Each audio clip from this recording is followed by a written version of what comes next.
Olá, queridos amigos, estamos de volta com mais um Viver Bem em Cristo, aqui conversando com o ministro do Evangelho, pastor Sérgio Alves. Tudo bem, pastor? Seja bem-vindo aqui conosco mais uma vez nesta semana. Obrigado. Tudo bem, que Deus abençoe as nossas vidas aqui hoje e da nossa audiência também, que receba as bênçãos do nosso Senhor. Estamos aí à disposição. Bem, pastor, nós hoje temos aqui duas perguntas, tá, de telespectadores, que eu creio que em parte tem a ver, né, com o problema sociopolítico econômico que estamos vivendo hoje no país, né?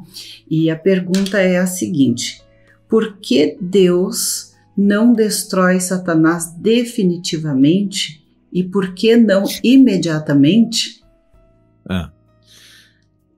Na verdade, assim, existe uma legislação celestial que Deus concedeu tempo e direitos a ele. Ele é um réu, assim, que está em liberdade, mas ele já está condenado e ele já não tem mais o que o Deus proferir para o julgamento dele. Está tudo pronto. Só que ele tem uma legalidade que o próprio Deus deu a ele.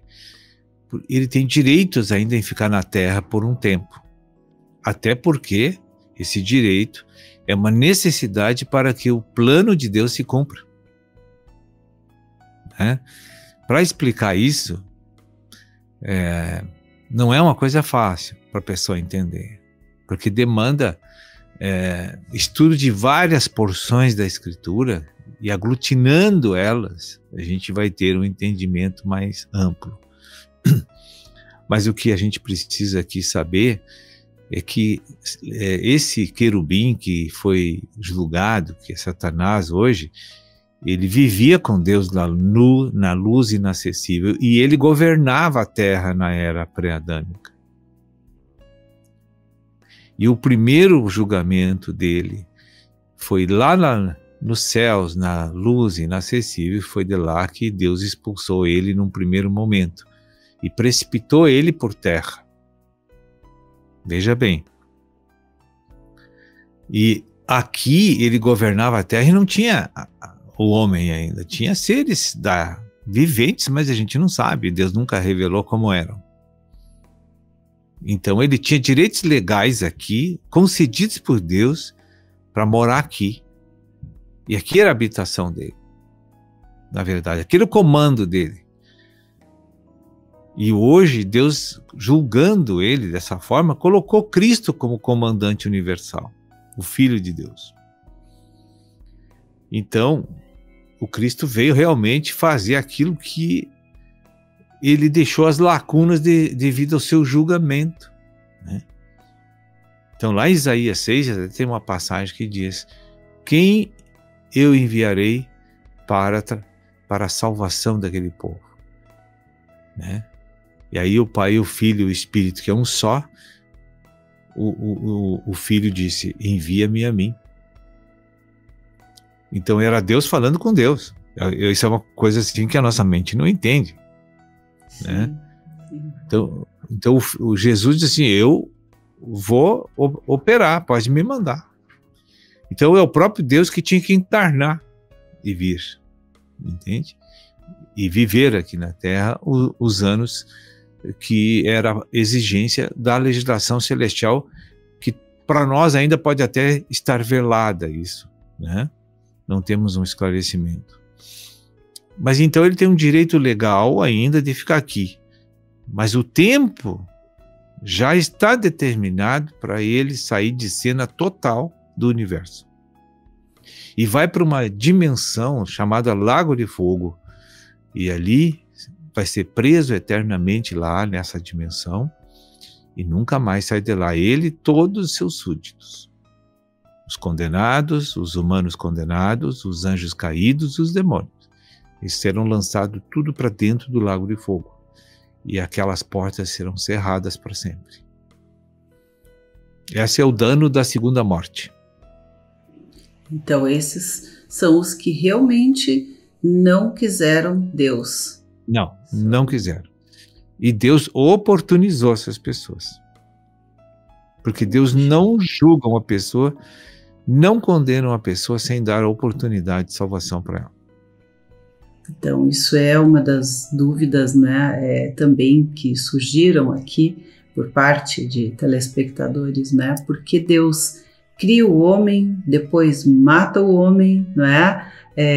Será que ele não sabia que ia ser assim? Eu creio que sim, mas ele oportuniza ainda, não é? Que as pessoas se arrependam, não é? Agora, toda essa confusão, para a gente entender, tudo está ligado ao livre-arbítrio concedido por Deus quando criou o homem. Então, será que Deus deixou o homem pecar? Não, ele avisou para não pecar. Sim, sim, é isso, né? Porque Deus, isso é outra pergunta também, né? Por que Deus deixa o homem pecar e depois, lá no Velho Testamento, ele manda matar o homem, não é? Então, é por causa disso, né? Ele deixa porque tem uma palavra que diz, né? Tudo te é lícito, mas nem tudo te convém. Né? Então, se a pessoa pensar nisso, as pessoas, Deus não condena enquanto ela não teve uma oportunidade, né, de escolha. Deus revelou uma lei que já explica um pouco mais sobre isso no livro de Ezequiel, no capítulo 18, no verso 4.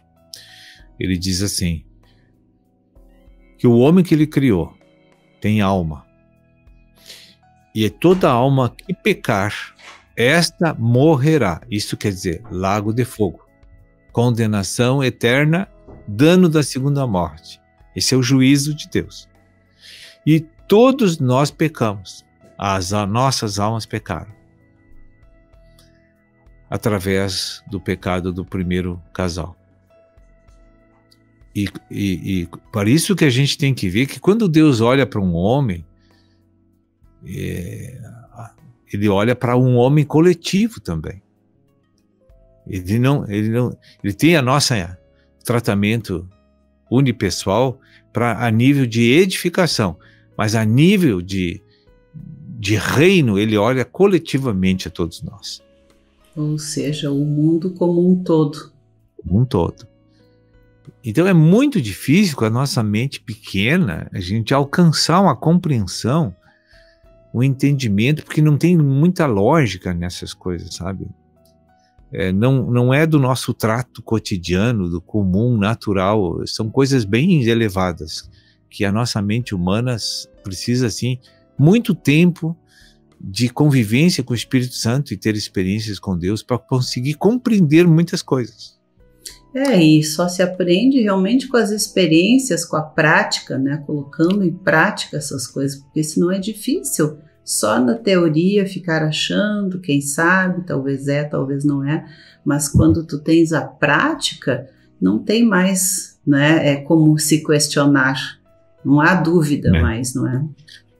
Então, essa demora do Satanás ser lançado na condenação eterna não é por causa que Deus não queira, é por causa do próprio homem que errou. Sim, e eu creio que o homem, né, no momento que errou, que caiu, que se separou de Deus, que foi lançado também na terra, não é? Ele nasce em pecado e nasce cego, não é? Em relação ao mundo espiritual. Nasce completamente cego. E até abrir os olhos, né, se não há quem ensine, né? E aí tem como ensinar se não conhece, como conhecer, né, se não é ensinado, né? E assim.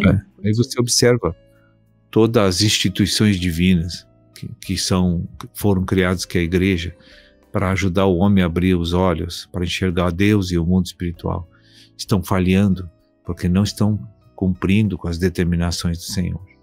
Estão envolvidas com finanças, impérios, construções, tantas coisas que não envolvem a edificação das pessoas.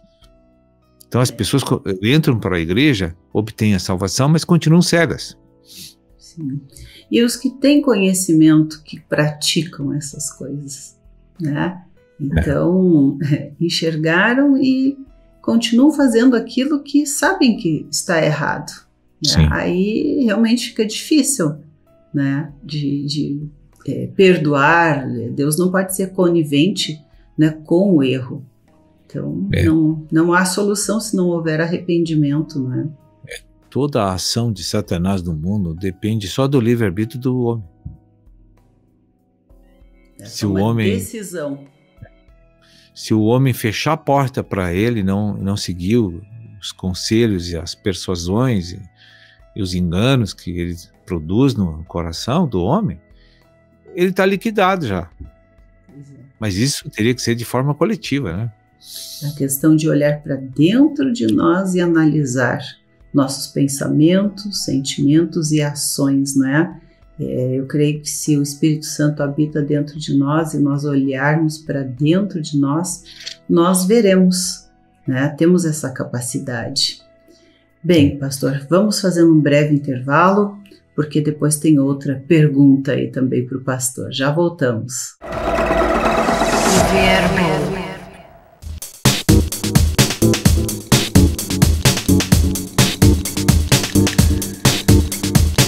Estamos de volta e conversando agora com o ministro do Evangelho, Sérgio Alves. Nós já falamos aqui, pastor, muitas vezes sobre ansiedade, depressão, rejeição e tantos outros sentimentos, né? E as pessoas mesmo buscando Deus em função talvez daquela dificuldade de atingir essa visão espiritual, né, de ainda estar crescendo lentamente nisso e ainda passando muitas vezes por esses conflitos, né, buscam, como também já falamos em um programa, as questões pessoais, assim, de os tratamentos humanos, médicos, né. E tem uma telespectadora que pergunta, né, por ter já esse conhecimento, ela pergunta se fazer terapia, né, psicoterapia, né, ofende a Deus? Eu não creio que ofenda a Deus, não. Explícita, assim, claramente eu posso dizer que não. Mas não é o caminho que ela necessita, isso eu posso dizer, segundo o que eu conheço da Escritura. Mas é uma opção e um direito que a pessoa tem de procurar auxílio natural também para essa área psicológica. E muitos são ajudados até. Vejo isso. Melhoram, conseguem travar o processo, conseguem até retroceder um pouco o processo, mas não tem uma solução definitiva, é isso que eu quero falar. Sim, a cura, né? Existe um auxílio, porque realmente a cura mesmo, né, é bastante difícil. E, né, se falando em psicólogos, né, que auxiliam, ajudam, né, nessa caminhada, também os psiquiatras que prescrevem medicações que também auxiliam, né, mas que não se tem a cura, né, e nós falamos num programa anterior aí, né, sobre a cura, né? A cura da nossa alma, das nossas emoções, a cura interior. E eu penso, meu pensamento a respeito disso, né? Vou dar uma opinião aqui, é que está escrito lá, né? Que a nossa fé é menor que um grão de mostarda. Então, né? Que é a menor semente, né? Que existe. Então Deus diz que a nossa fé é muito pequena, então nós precisamos dessas ajudas, não é? Porque essa fé ela vai crescendo, mas também o Senhor comentou, né, que é um processo lento e muitas pessoas precisam realmente de uma ajuda, né, de outras pessoas capacitadas para isso, né, que vão enfrentando junto nessa caminhada, né, enquanto a fé ainda está em processo, não é? Veja bem, a restauração perfeita de todo o patrimônio psicológico de uma pessoa só acontece se ela se associar a Deus. Isso no meu entendimento, de 32 anos aqui, porque eu fiz terapia espiritual durante 17, 18 anos.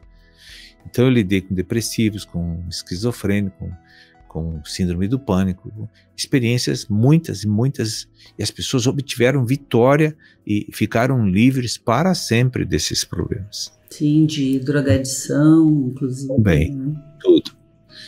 Então, a experiência, né? Porque eu apostei e testei, eu digo, olha, eu até funcionou comigo para Deus me libertou de tantas coisas, eu creio que vai libertar essas pessoas, né? Pessoas que tentaram suicídio muitas vezes, ficaram ali 5, 6 meses numa terapia espiritual, ficaram libertas e entraram para a igreja e hoje são pessoas que ajudam muito a outras pessoas. Sim, sim. Né? Então, essas receberam a cura. Né? Receberam a cura. Agora, essa cura precisa ser mantida, tem que fazer manutenção dela.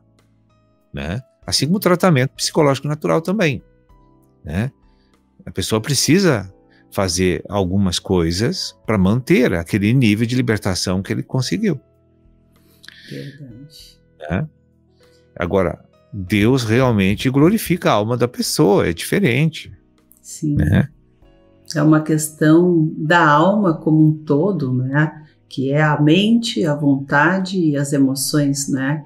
Que compõem a nossa alma.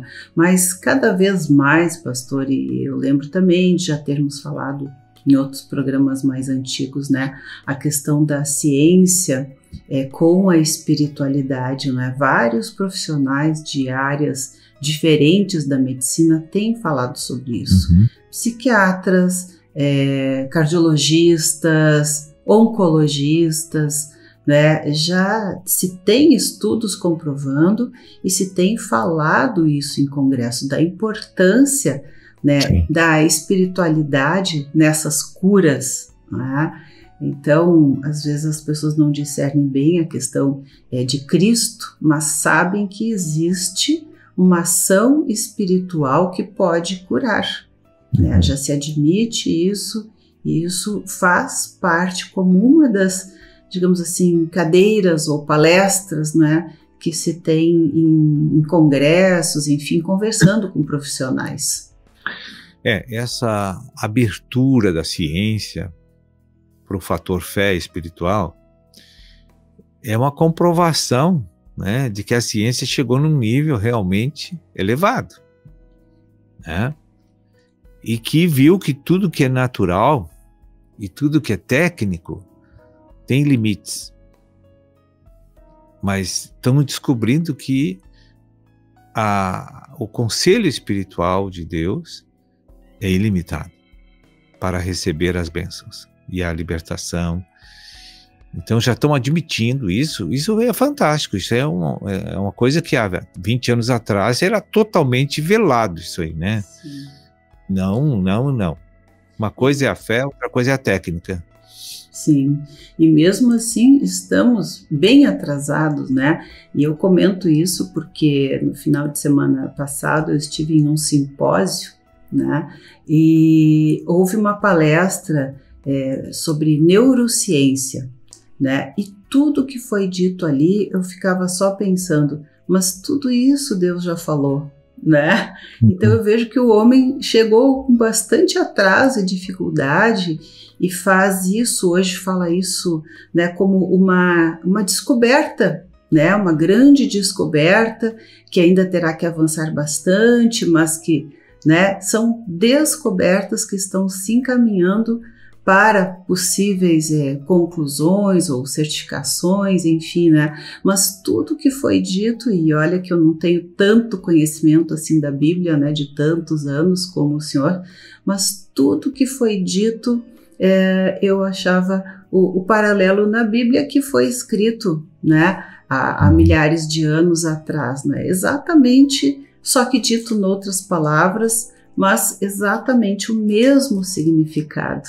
Né? Então o homem realmente custa atingir esse entendimento, é tudo muito lento na mente humana, não é? Porque a natureza pecaminosa que habita em nós, ela é resistente a tudo que vem de Deus, é normal. Seria anormal se uma pessoa do mundo aceitasse tudo de vez de cara. Não, a gente custa obedecer. Todos nós. vamos Se assim. desvia um pouquinho, já é taxado de louco aí, né? Mas está lá escrito, né, que isso é loucura, né, aos olhos dos homens, né? Mas aos olhos de Deus, né, isso é algo maravilhoso. Eu tenho ouvido assim muitos testemunhos de médicos de milagres na função deles. Sim. Ultimamente tenho ouvido assim, isso tem me edificado bastante, me alegrado muito. Verdade. E até me renovo na fé quando eu vejo aqueles testemunhos de milagres que Deus está fazendo em cirurgias, por exemplo, que eles relatam.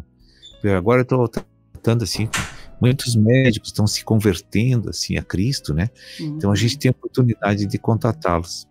Olha, eu fico muito feliz também, porque também ouvi, né, alguns, e não são médicos, digamos, que tenham, não vou dizer pouco conhecimento, mas não são médicos que fizeram, digamos, uma faculdade normal, digamos assim, são médicos que têm mestrado, doutorado, pós-doutorado, né, um conhecimento assim enorme de toda a ciência e de toda a medicina, e isso realmente assim é espantoso, né, quando a gente vê essas pessoas que não são pessoas ignorantes, são profissionais, né, e profissionais com muito conhecimento falando dessas experiências que não tem como explicar mesmo com vários cursos de pós-graduação, enfim, né? Então isso realmente nos gratifica, nos dá um alento,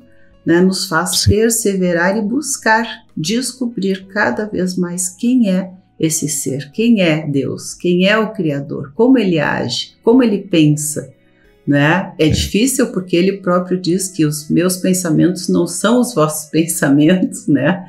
Então compreender essa coisa tão elevada realmente requer muita busca. Na verdade, assim, a cura interior da alma de uma pessoa, ela é bem simples da gente entender. Isso eu descubro depois de 20 anos estudando, né? Aí vê como era simples. E, assim, eu tentando resumir agora, Deus só precisa ocupar o lugar que ele criou. Sim. Por que Deus colocou uma alma dentro do homem? Para ele ser o conteúdo dessa alma. Mente, vontade e emoções tem que ser Cristo, o Espírito. Por que Deus botou um Espírito no homem? Ali vai ser a casa do Espírito de Deus, ali vai ser a morada de Deus, que vai governar a alma do homem. Ele está curado. Não fosse a ventania que veio aí através, né, de Satanás, não estaria tudo cheio de sujeirinhas e contaminados, né, que precisam ser muito lavados, né? A tal da lavagem, né, cerebral que o pessoal fala, e eu sempre digo, lavar é bom, tira muita sujeira, limpa, a gente enxerga melhor, não é? Mas bem, pastor, novamente, né, nosso programa chega ao final, passa sempre tão rápido, né, e nós, o que nos alegra é que, né, se Deus quiser, estaremos aqui na próxima semana novamente, conversando, discutindo essas questões e buscando um pouquinho mais de crescimento, né, de entendimento do nosso Criador, para que a gente viva melhor. Então, muito obrigada e até a próxima semana, se Deus quiser. Eu agradeço aí a oportunidade, a paciência de todos vocês e que Deus esteja abençoando ricamente aí e todos tenham uma boa noite. Viver bem.